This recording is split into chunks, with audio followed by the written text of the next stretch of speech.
mystery partner and Kevin Owens versus Downtown Under or A Town Down Under, Yep. which is, but so initially Kevin Owens comes out, he announces his mystery partner. Some guy comes down. I've never seen him before. The announcers say they've never seen him before. He looks a little goofy. I think that also is part of it. He looks like a little, it looks a little silly. And Kevin Owens is like, "Oh, my partner couldn't make it. This is Ricky," and he goes Yes. like What's your this. name? Ricky. This is Ricky. And Ricky puts his arms up, and the crowds are chanting, "Ricky, Ricky, Ricky." Yes. Crowd absolutely loves him. Yes. Ricky was over. I think you almost have to do something with them. Seriously. Because I was like, people started chanting for him. And this was like, oh, who is this guy? He's not in their NXT roster. He's probably local jobber guy, but you're like, oh man, this guy. You got to do something with him, man. Because Kevin Owens was saying my partner couldn't make it. He had travel problems, and then a tech at ringside calls him over and says, "He's here. He's here." At which point Kevin Owens said, "He's here. He made it. Oh, he made Ricky. I'm sorry," and he kicks him and stunners him.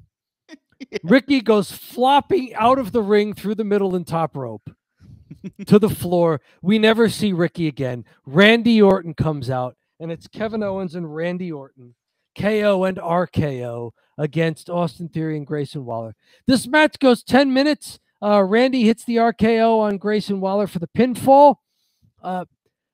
Not a bad match. Some entertaining. We've seen these guys a lot. Some combination of these four. But it was a fun little match. The crowd, even during the match, at one point started chanting, "We want Ricky," right? Yeah. I noticed the "We want Ricky" chant. Ricky is over. This reminds me of that awful SmackDown we watched that was from Native American reservation, like Mohegan Sun or something, a year and a half ago, where the whole show was just awful. The crowd was not into it at all, except when they brought out someone who looked like a local indie jobber named Carmen Harris to get squashed by Lacey Evans. Yes. And this show did nothing for anyone except Carmen Harris. Carmen Harris tore it up, right? And this is like tore it up. Ricky absolutely owned his moment. It's interesting because a lot of people, would kind of be nervous or they'd be weird in their situation. He was eating it up. He had like a little bit of an aura and stage presence to him, right? Yes. So you're like, oh, all right, this guy's like kind of like funny, goofy jobber. And then Kevin Owens on the mic saying, "Oh, my first choice couldn't make it." And he looks at Ricky, and you could see Ricky mouthing and showing the two fingers like, "I was your second choice, right?" Yeah. Like he's totally into it. Ricky is killing it. Yeah. If you guys are in the chat right now, and if you happen to know who Ricky is, let us know. Give us the background. Is he an indie guy that's like training guys in the weekends and then suddenly gets the call that, hey, we need a jobber in WWE tonight, you know? When KO stunners him out, Michael Cole makes the joke, maybe you should have lost that number. Right. Which I got immediately. Apparently Corey Graves got it, and they mentioned a few minutes later that somebody in the truck also got it. They gave him over the earpiece. Tell us in the chat, tell us in the comments, did you get that reference by Michael Cole? I'll give you 5 seconds. Do do do do do do do do do do do do do. It's a Steely Dan song. Ricky, don't lose that number. Oh, okay. I thought it was much more boring, not as clever as that. Ricky, don't lose that number. Old Steely Dan song, and I got it. Corey Graves got it. The director apparently also got it.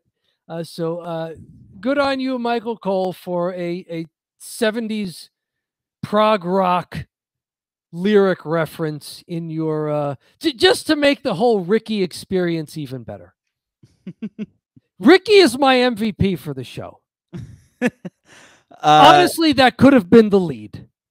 If you had said we're leading with Ricky, I would have been like, go for it, man. Let's go. Ricky arrives at WWE.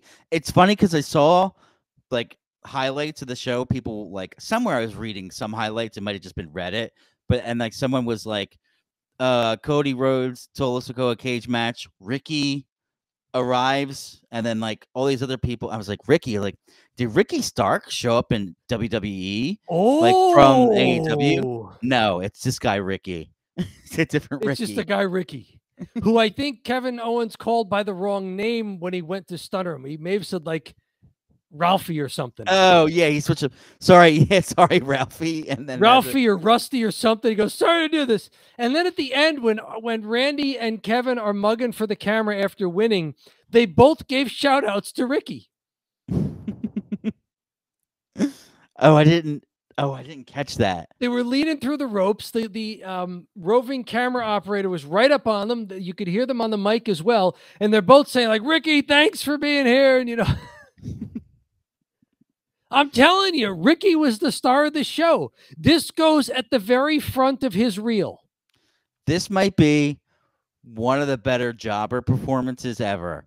Yes. Because he actually came out. And also because he's not just standing in there, he actually came out with his own entrance. Yes. And he just looked so goofy. Like he looked like perfect for this. Like he looked like an old school kind of late 80s wrestler.